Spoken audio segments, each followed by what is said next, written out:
안녕하세요, 할까남입니다. 자, 오늘은 여러분들께 핫한 차를 소개해드릴까 합니다. 요즘의 대세가 전기차라고 하죠. 오늘의 소개해드린 차는 아이오닉 일렉트릭입니다. 우선 아이오닉 일렉트릭의 실내입니다. 여러분들이 아시겠죠? 아이오닉이랑 그렇게 달라진 건 없어요. 송풍구 있고요. 여기 스위치들 여기 나와 있고, 그리고 여기 버튼. 여기 신기한 게 패들 시프트 요거 두 개가 있는데, 요 두 개는 제가 어떻게 사용하는 법인지 이따가 운전하면서 알려드리고요. 간단하게 여기 프로토 에어컨 있고, 라디오 켜고 쓸 수 있는 송풍구 있고, 요즘 현대자동차가 밀고 있는 버튼식 기어봉이 있고요. 사실 저는 버튼식 기어봉이 그렇게 좋은지 모르겠어요. 저는 옛날 감성인지 모르겠지만 저는 이렇게 기어봉이 있어서 이렇게 드럭드럭 소리 나면서 기어를 넣는 걸 좋아해가지고, 아무튼 버튼식 기어봉이 있고요. 자, 옆자리는 조수석도 다 똑같고요. 글로우 박스 똑같고, 백밀러 똑같고, 다 똑같습니다. 그러면 시동을 걸어 볼게요, 여러분.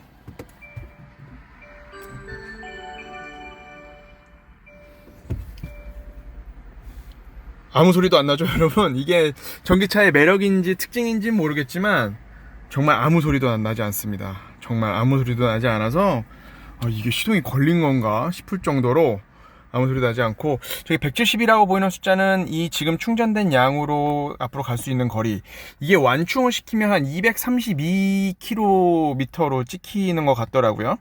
지금 제가 좀 타고 다녀가지고 지금 충전이 좀 달아있는 상태고, 아까 말씀드린 거 요거 패들 시프트가 뭐냐면, 자, 그럼 기어를 일단 뒤에다 놓고, 자, 저기 보시면 회생 제동 단계라고 있어요. 요거를 누르면 이쪽은 마이너스고 이쪽은 플러스예요.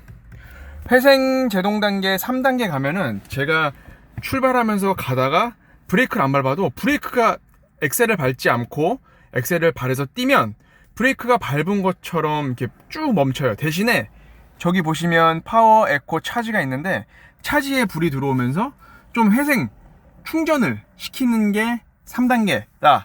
그리고 요거는 2단계, 요거는 1단계, 요거는 0단계.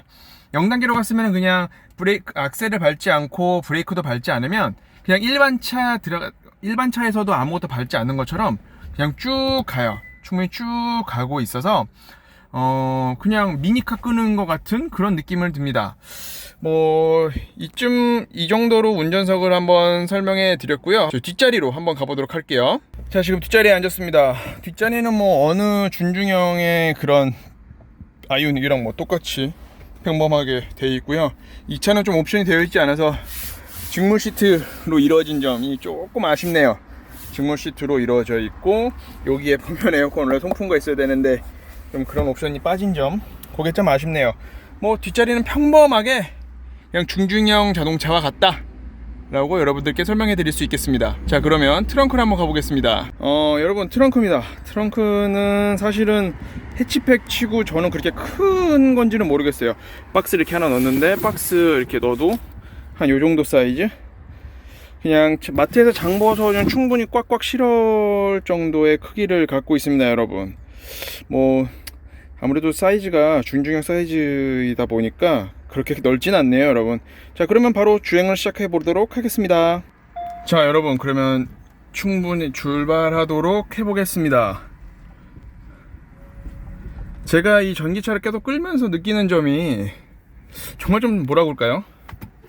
장난감 같다라는 생각이 들어요. 정말 장난감 같아요. 왜 그런 생각이 드냐면, 풀악셀을 밟아도 이렇게 우엉 해서 이렇게 가는 일반 디젤차라든지 휘발유 차라든지 이렇게 RPM이 높아지면서 나는 소리, 엔진 소리 전혀 들을 수가 없고, 그냥 전기 이런 소리만 들려요.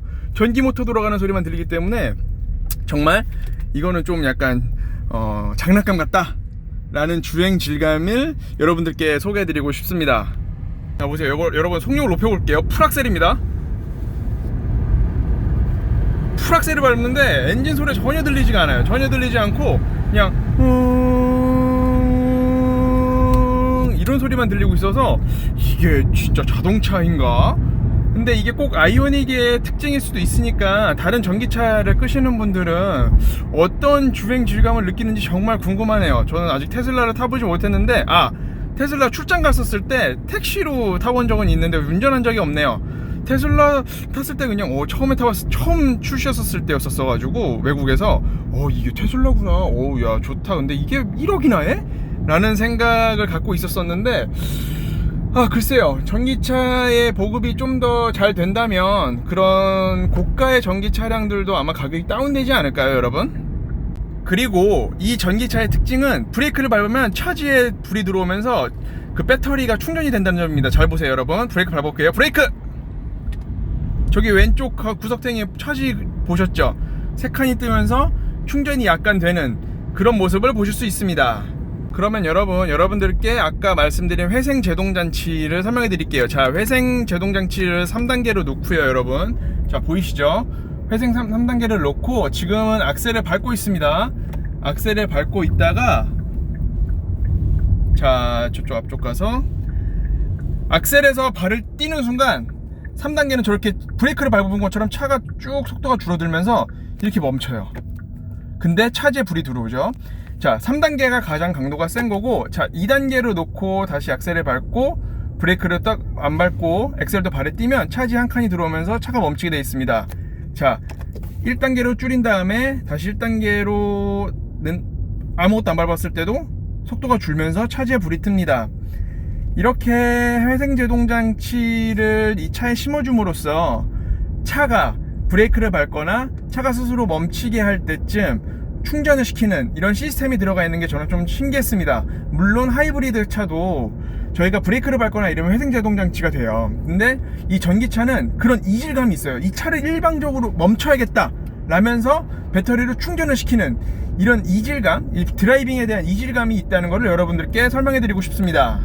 그리고 많은 분들께서 이 전기차를 탈 때 제로백이 얼마냐, 외국 유튜버들이 보면 슈퍼카랑 이런 전기차, 테슬라라든지 이런 전기차로 제로백 싸움과 이런 드래그 레이스를 많이 하더라고요. 한번 제가 속도를 한번 쭉 풀악셀을 오면 몸이 뒤로 젖혀지면서 속도가 금방 100을 찍긴 해요. 근데 제로백은 제가 그렇게 드라이버도 아니고 그렇게 속도를 재는 그런 사람이 아니기 때문에 제로백은 그렇게 정확히 재보진 못했지만 확실히 웬만한 휘발유차와 디젤차보다는 제로백이 뛰어나다는 거를 느낄 수 있습니다. 이 점은 전기차에서 아까 167km 갈 수 있다고 했잖아요. 그런데 잘 보세요. 자, 에어컨을 틀면 167이었던 게 139로 줄어들어요. 에어컨도 전기로 움직이기 때문에 에어컨을 키거나 히터는 제가 아직 안 켜봐서 모르겠는데 에어컨을 키게 되면은 확실히 주행 가능 키로수가 현저하게 줄어듭니다, 여러분. 그 점 유의하시면서 타셔야 될 것 같아요. 우리나라에서 이제 슬슬 전기차가 많이 보급이 되고 있고 또 충전 시설도 많이 늘어나고 있고, 그리고 각 자동차 메이커별로 전기차를 지금 많이 만들고 있습니다. 대표적으로 현대기아차에서는 지금 G80 전기 일렉트릭을 지금 출시하려고 준비 중인 걸로 알고 있고, 또 해외 유명 이런 벤츠라든지 BMW에서도, 특히 BMW는 i 시리즈를 i3가 대표적인 전기차인데 초기 모델은 사실은 주행거리도 짧고 차의 품질 또한 그렇게 좋지 않았다고 해요. 저는 물론 타보지 못했지만 그런 점들을 봤을 때 이제 과도기를 지나서 슬슬 대중화로 가는 길이라고 저는 생각이 듭니다. 다음 차로는 전기차를 여러분들이 한번 끌어보는 건 어떨까 싶네요. 이 전기차의 특징은 또 하나 제가 말씀드리면 정말 조용해요, 진짜. 왜냐면 엔진 소리가 사실 밖에서 들어오는 엔진 소리가 정말 크거든요, 특히나 디젤 같은 경우에. 근데 이건 엔진이 없다 보니까 모터 돌아가는 소리가 잔잔, 정말 들릴랑 말랑하게 들리고, 이게 차가 진짜 내가 운전하고 있는 건지 없는 건지 그렇게 들을 생각이 들어요, 정말. 근데 전기차 이거 운전할 때 저는 이게 장난감을 운전하고 있는 듯한 느낌이 드네요, 여러분. 특히나 전기차 같은 경우에는 유지비, 특히 유류비가 월 10,000원 정도 든다라는 많은 사람들의 이야기가 있습니다. 근데 전기료가 요즘 점점 올라서 아직 매력이 점점 없어지고 있다 라고는 말씀하시지만 저는 그래요. 이 정도 만원, 2만원인데 비싸다고 하면은 유류비는 얼마나 더 비싼데 그렇게 말씀하시냐라고 생각이 듭니다. 저는 사실은 장거리 주행하시는 분들한테는 어떤 메리트가 크게 있는지는 잘 모르겠어요. 이게 왜냐면 기름처럼 1, 2분 안에 기름을 넣고 달리는 차가 아니라 한 2, 30분 급속 충전을 하거나 이렇게 해야 되기 때문에 장거리 운행하시는 분들, 특히 배터리 용량이 크지 않으면 장거리 여행하시는 분들은 어떤 이점이 있는지 모르겠으나 한 아이오닉 일렉트릭 같은 경우에는 시내 주행을 거의 서울 안에서만 돌아다니시거나 아니면 서울 근교 인천이라든지 부천이라든지 이렇게 근교 왔다 갔다 하시는 분들한테는 정말 메리트가 있을 거라고 저는 생각이 듭니다. 또한 전기차 같은 경우에 제가 공영주차장을 가봤더니 3시간인가 2시간을 무료로 해주는 곳들이 있더라고요. 이런 것처럼 근교나 왔다 갔다 하고 시내 주행을 많이 하시는 분들한테는 이런 전기차가 아주 매력적으로 다가올 곳이라고 생각이 됩니다. 제가 일주일 동안 이 전기차를 끌면서 느낀 점은 뭐랄까요? 아직 전기차가 좀 많이 비싸잖아요.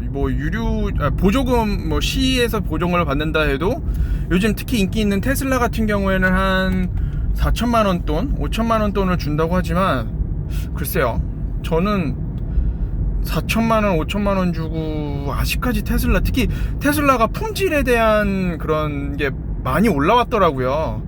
근데 저는 그렇게 엄청 예민한 편이 아니어서 이 정도면 어때? 라고 타지만 저는 4, 5천만 원이면은 아직까지는 휘발유 차에서 좀 좋은 등급의 휘발유 차를 타지 않을까 싶은 저희 개인적인 의견이 있습니다, 여러분. 여러분들의 생각은 어떠신가요? 추가적으로 말씀드리면 제가 4, 5천만 원 주고 이 차는 그렇게 구매의 매력이 저 개인적으로는 없는 것 같다라고 말씀드렸는데 특히 테슬라 기준입니다. 이런 아이오닉은 그거보다 더 싸겠죠. 집안의 세컨카로는 저는 탈만할 것 같아요. 유류비도 거의 들지 않고 사실 아이오닉 같은 경우에는 현대기아차기 때문에 우리나라에서 이런 수리비나 이런 게 사실은 현재 외제차보다는 정말 낮아요. 그러니까 세컨카로 정말 충분한 매력이 있지 않나 저는 그렇게 생각합니다. 어떠세요, 여러분? 저랑 아이오닉을 한번 타봤는데 좀 만족할 만한 느낌을 받으셨나요? 특히 제가 좀 정리를 하자면 유지비, 특히 유류비 정말 싸다. 그리고 가속력 정말 좋다. 하지만 단점, 장난감 차를 모는 것 같다. 그리고 또 단점이라는 게 좀 사실은 충전 시설이 많이 보급되고 있긴 하지만 아직까지 주유소만큼, 가스 스테이션만큼 그 정도의 보급은 아직 되지 않고 있어요. 그런 점. 그리고 충전을 할 때 급속 충전을 해도 20분, 30분이 걸린다는 점. 이런 점을 좀 상쇄시킬 만한 거를 대안을 생각을 해본다면 제가 아까 말씀드린 것처럼 이 차가 집안의 메인차라기보다는 세컨카로는 저는 충분한 매력이 있다 라고 저는 생각이 됩니다. 여러분들도 한번 이 아이오닉 일렉트릭을 타보실 수 있는 경험을 한번 가졌으면 좋겠고요. 여러분들 또한 여러분들의 느낌이 어떤지 저는 참 궁금하네요. 여러분들의 느낌도 저희 할까남 댓글창에 같이 한번 올려주시면 같이 공유할 수 있는 그런 장이 되었으면 합니다. 그럼 여러분, 다음에 할까남은 다른 차로 또 찾아뵙겠습니다. 그럼 이상 할까남이었습니다.